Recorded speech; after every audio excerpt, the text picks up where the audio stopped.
terms of the junior grade officers, in terms of the second lieutenants and lieutenants, many of them also had no real training in the operation of tanks, in terms of how tanks should operate on the battlefield, either individually or collectively.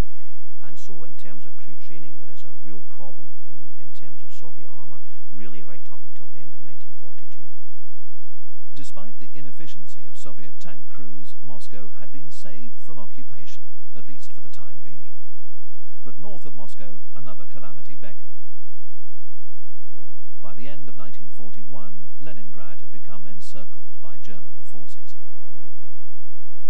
Its imminent invasion caused anxiety amongst the Russian hierarchy, not only from a territorial standpoint, but also because Leningrad was home to KV tank production.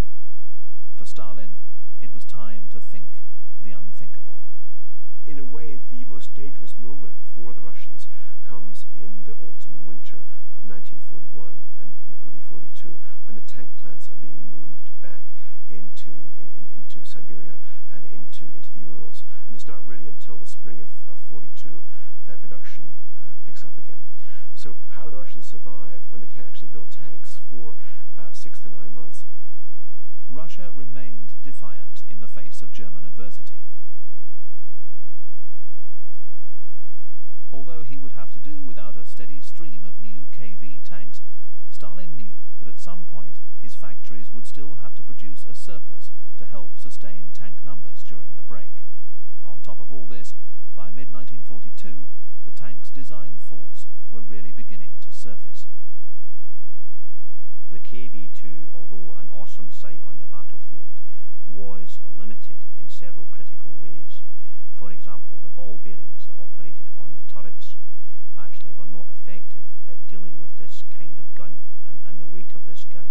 And in fact, the gun, although it could traverse 360 degrees, it could only do that when the tank was stationary and when it was also on flat terrain. And so basically, although it is a very impressive weapon, it does have serious limitations. It does have this very, very powerful gun, but it's a gun which cannot be used effectively on the battlefield. You have to stop to actually fire the weapon. It's amazing how the Russians, whom we praised up all the while now, with the T-34, got the idea of putting out the KV-2, which of course was the chassis of the KV-1 and had a big steel box on top, like a rabbit's hatch, with a hefty 15.2mm gun in there. Again, for bunker busting things meant, I suppose. But even the Russians got fed up with it because there was no way of camouflaging it in any position. You see, it was so big and cumbersome, they just didn't like it anymore. You couldn't miss it, you see, even if you shot at it. It must belong to the sort of school in the Russian army hierarchy that everything big must be good, you see. After narrowly failing to conquer Russia in 1941, Hitler had to reassess his options. He could not afford to mount another attack on nearly the same scale, but he was not willing to remain on the defensive and consolidate his gains.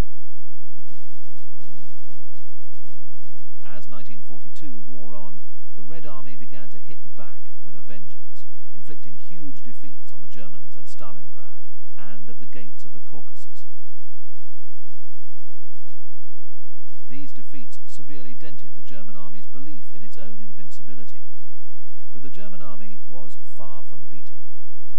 A brutal counterattack in the summer of 1942 was enough to remind Stalin that the war was not lost. Worse still, it marked a turning point for the KV. The real swan song of the KV is the Battle of Kharkov in the summer of 1942, and they used KVs in quite large quantities, and it's a Russian disaster.